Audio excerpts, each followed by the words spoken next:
Hello everybody, today I'm coming to you to talk to you about this game.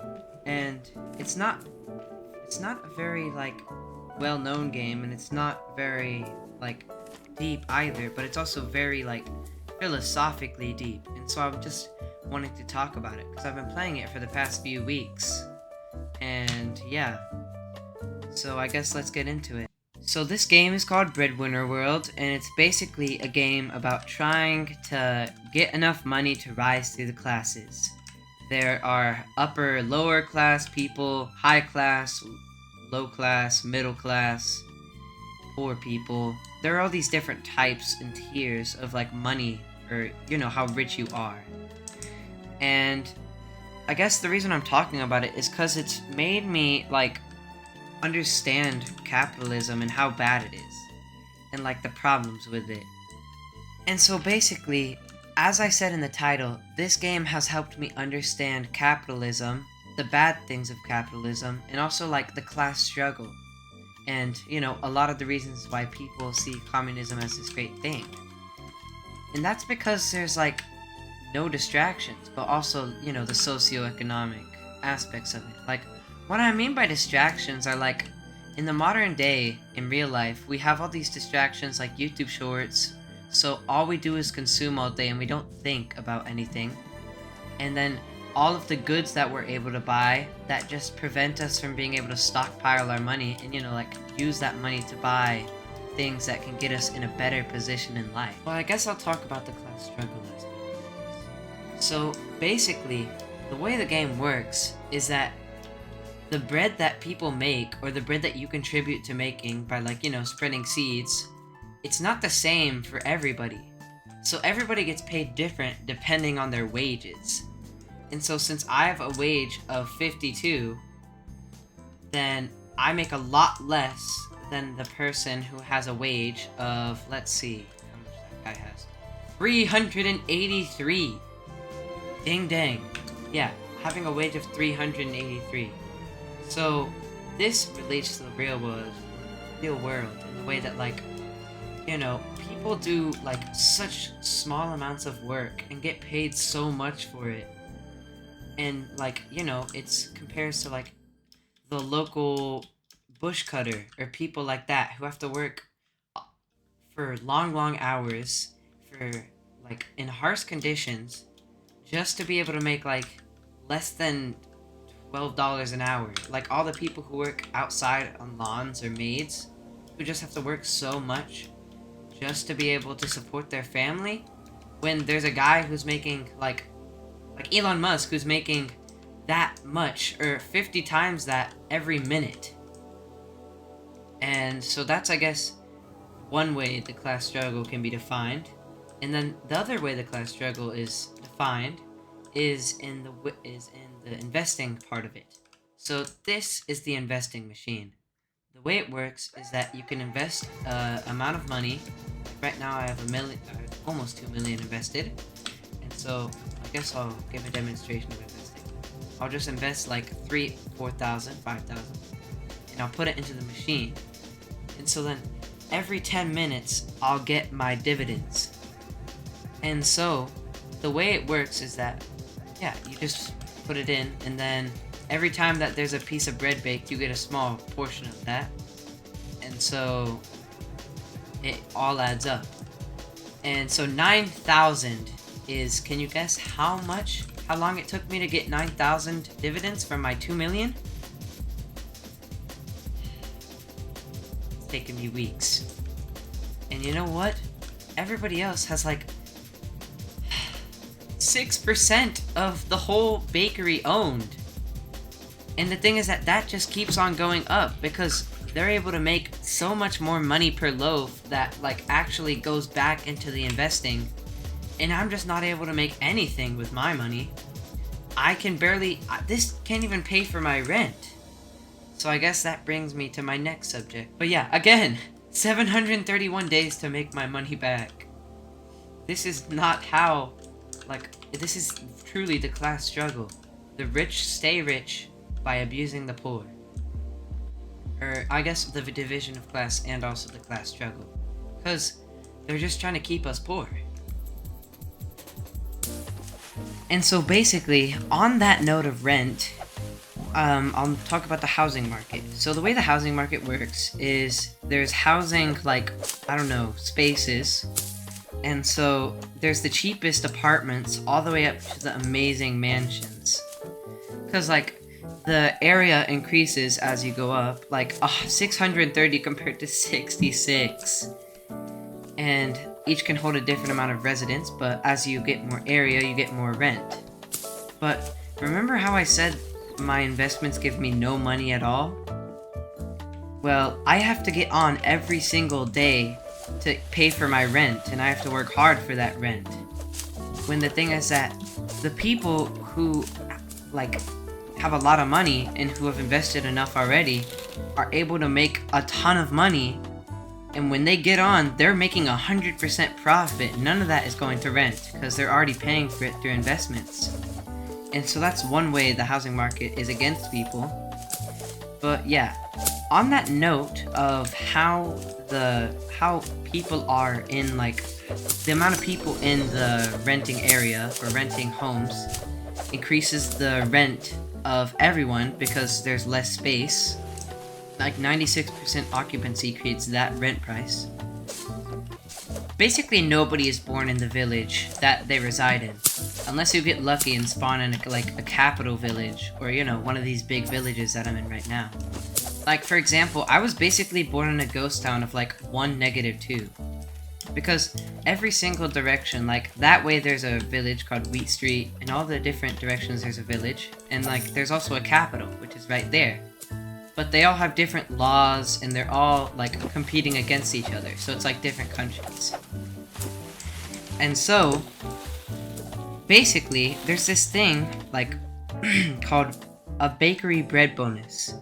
And this is basically added up with your wage to determine how much money you make. And everybody has the same bakery bread bonus in the same village. That's a tongue twister. But yeah, everybody has the same bakery bread bonus, and so the larger villages that have a higher bakery bread bonus are basically like lands of opportunities to get rich. And so many people move to bigger villages. But this all, like, you may think that this only benefits, like, you know, the poor person. But actually, remember how I said investments determine? Like, investments are, like, every single bit of bread made, a little bit of it goes to you? Well, basically, these people who have, like, 25 wage are working for cheap and contributing to the economy and are benefiting the people who are, you know, like, up there more than the people who are just like the common people. And so that's also one of, like, you know, the class inequality things. And yeah, so the rich benefit off of the poor workers who just moved in. And so that's kind of sad. But then coming back to housing, the poorer people who move in create higher rent because they have to, like, you know, since there's more occupancy or more people in one village, the rent increases. And so it makes it worse for the other common people who are working. Does that remind you of something? Yes, it's why people don't like immigration. The rich love immigration, but the common people don't, because it increases rent prices.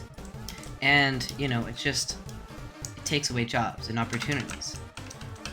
But you know who all of this benefits? The rich people.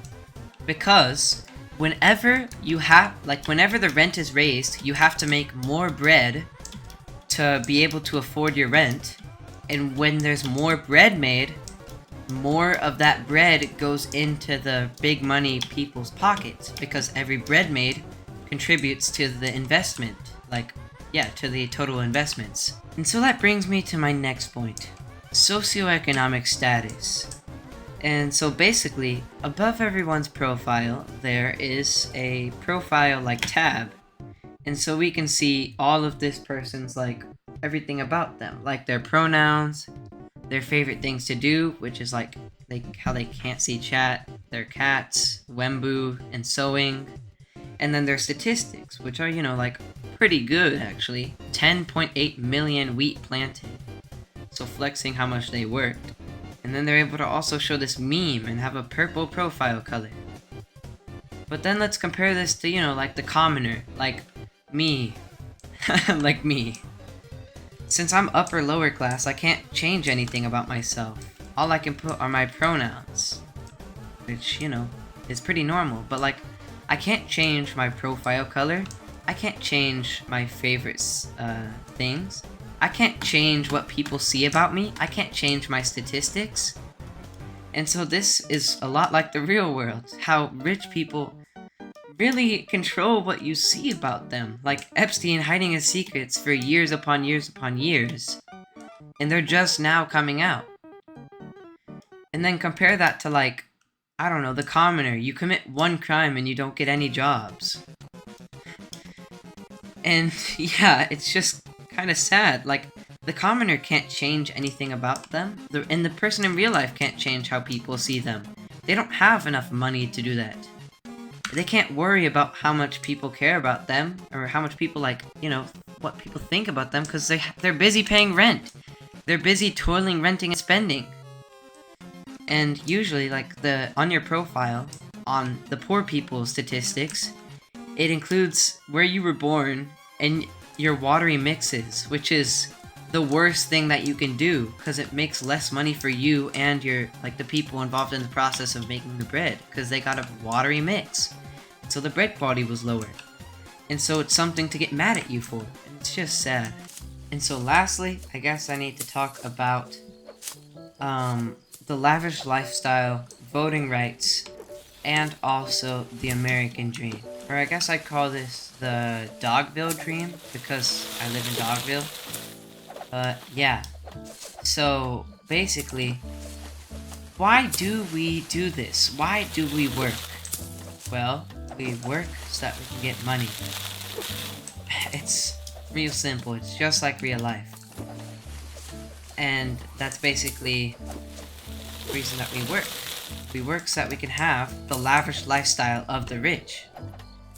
And so I guess, like, for example, I'd have to wait until I get invited to a party. But every so often, people just invite everyone into their homes to have a party. And I don't know why. But yeah. So, like, the poorest homes really suck. Like, right here. This is a tiny home. I have that little amount of space. Very little space. But then, let's say, like, we go up here to one of these. It's huge. It's absolutely massive. And you know what you can do when you have a lot of money? You can decorate your house. But you know what? Who can't do that? The poor people. The poor people have no expression because they can't afford expression. The only thing they can afford to do is work so that they can pay for rent and hopefully, like, invest their money so that they can have a hope of being able to make enough money to make a profit. But yeah, and it even comes with a bathroom.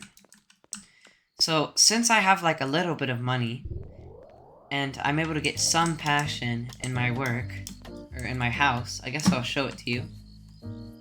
I really have dedicated my house to, like, being decorated and being beautiful. I guess I have to play the music now. Look around.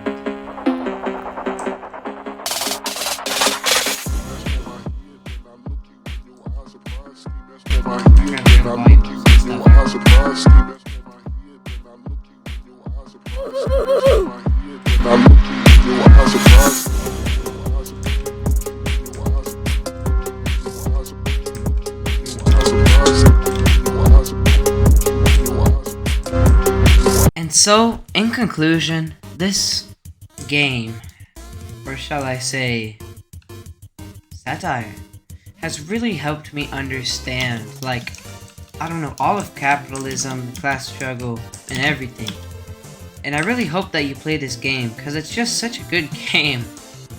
But I guess that would be like saying, play capitalism because it's such a fun thing. Because this is just capitalism. addicting because, you know, you want to dream that American dream. And so, yeah, thanks for watching. Subscribe, please subscribe. I need this. I worked very hard on this video. And yeah, goodbye.